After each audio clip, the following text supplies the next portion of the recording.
नमस्कार, स्वागत है आपका प्राइम टीवी में और मैं हूं आपके साथ स्वप्निल यादव। भारत के रक्षा मंत्री और भारतीय जनता पार्टी के मशहूर नेता राजनाथ की गिनती देश के प्रमुख राजनीतिज्ञों में होती है। जनता दल के गठन से लेकर भारतीय जनता पार्टी स्वर्णिम काल के सफर में राजनाथ सिंह का अहम किरदार रहा है। साथ ही वो राष्ट्रीय स्वयंसेवक संघ में कार्यकर्ता के तौर पर भी पहचाने जाते हैं। लेकिन राजनाथ सिंह का इस तरह से राजनीति में आना और इस मुकाम तक पहुंचने का सफर भी आसान नहीं था। तो चलिए आज जानते हैं उनके सफर के बारे में। यूपी के नाथ का एक छत्र राज, जिस पर बीजेपी भी करती है नाज। इमरजेंसी में राजनाथ गए थे जेल, सियासत के शतरंज में बड़े बड़ों को किया फेल। बनारस के आंचल तले भरोसा है विश्वनाथ का, और चंदौली की धरातल पर प्रतिबिंब है राजनाथ का। यूं तो जिला चंदौली उस स्थान पर नहीं पहुंच पाया कि फख्र से कहूं कि इसी गुमनाम जिले की गुमनाम गलियों में भारत के वर्तमान रक्षा मंत्री राजनाथ सिंह कभी खेला कूदा करते थे। यूं तो कल्पना तीत ही लगेगी कि कभी सूबे के सिरमौर रहे राजनाथ सिंह इसी जिले के भाभौरा गांव की धूसर धरती से निकलकर सूबे की सियासत में पहले किसान नेता और फिर माननीय बनने तक का सफर तय किया।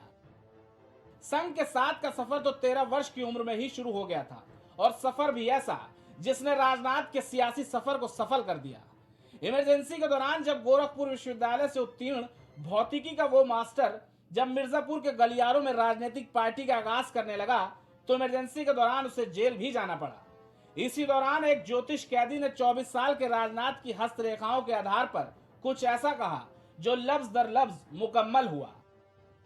जब राम रथ पर सवार भाजपा को 1990 के दशक में यूपी में जीत की चाशनी मिली, तब राजनाथ को यूपी में बीजेपी के विजयी रथ का सारथी बना दिया और राजनाथ सिंह सूबे के 27वें नंबर के मुख्यमंत्री बने। और इसी दौरान वो अध्यादेश भी आया जिसने नकल माफियाओं पर ऐसी नकेल कसी कि आज भी लोग बड़े गर्व के साथ कहते हैं कि हम अध्यादेश के समय के पास आउट हैं, क्योंकि राजनाथ के शासनकाल में नकल का नामो निशान नहीं था। हालांकि बाबरी विध्वंस के चलते सूबे के मुख्यमंत्री के तौर पर राजनाथ की ये पारी तो उतनी लंबी नहीं चली, लेकिन इसने राजनाथ को भाजपा का एक ऐसा चेहरा बना दिया जिसे आप नकारना चाहें तो भी नकार नहीं सकते। राजनाथ का जीवन हमेशा अनिश्चितताओं के भंवर से भरा रहा, क्योंकि राजनाथ सिंह की ताजपोशी कभी तैयारियों के साथ हुई ही नहीं। पार्टी के अध्यक्ष भी बने तो कभी अडवाणी और गडकरी स्थान पर जब बने तो सम्मान से, जब चले तो कभी पूरी शान से। शान भी ऐसी जिसमें ठाकुरैती शीशे की तरह साफ चमकती रही, शान ऐसी जिसमें खुददारी एक मसाल बनकर धधकती रही, जिसमें ओहदे भी मिले तो भी तोहफे की तरह। वो कहते हैं ना कि ओहदे तो सिर्फ नाम के होते हैं, असली दम तो किरदार में होता है। राजनाथ का जन्म 10 जुलाई 1951 को चंदौली जिले के भाभौरा गांव के एक साधारण किसान के घर में हुआ था। राजनाथ राजनीति की उस ऊंचाई पर हैं जहां पहुंचना सबके बस की बात नहीं।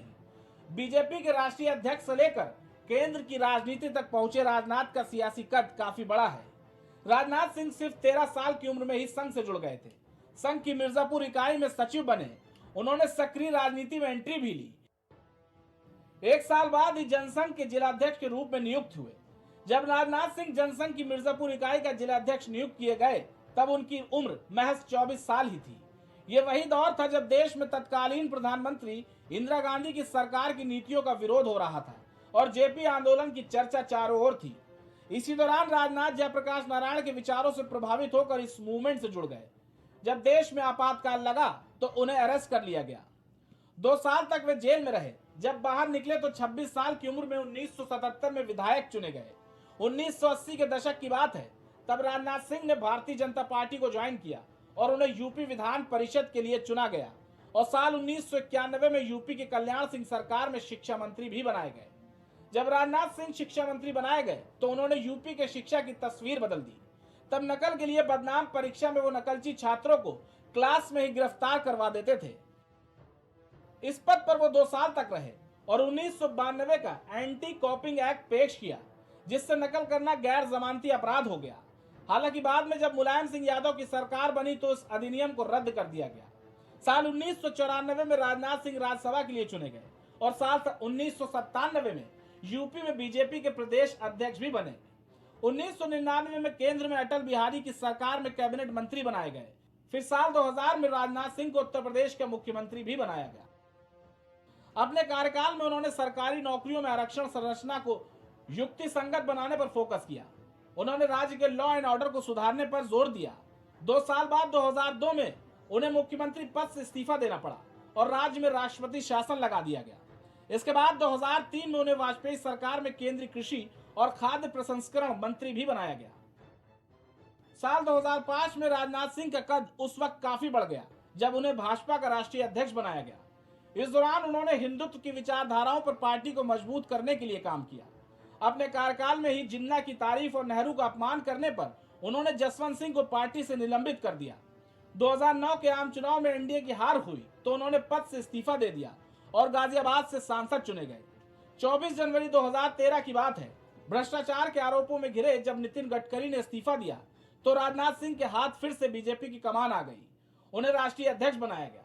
साल 2014 के आम चुनावों में राजनाथ ने जमकर पार्टी का प्रचार प्रसार किया और पार्टी के अंदर खाने भारी विरोध के बावजूद उन्होंने नरेंद्र मोदी का नाम बतौर पीएम प्रोजेक्ट किया और फिर मोदी के नेतृत्व में एनडीए की केंद्र में सरकार बनी और बीजेपी को खुद के बलबूते ही पूर्ण बहुमत मिली।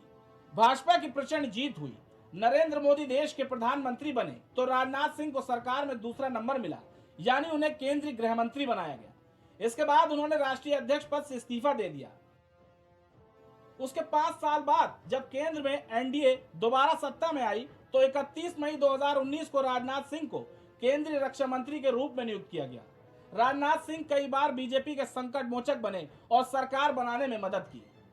Output desk, prime TV. खबरों का सिलसिला लगातार जारी रहेगा। देश और दुनिया की तमाम बड़ी और अहम खबरों के लिए आप देखते रहें प्राइम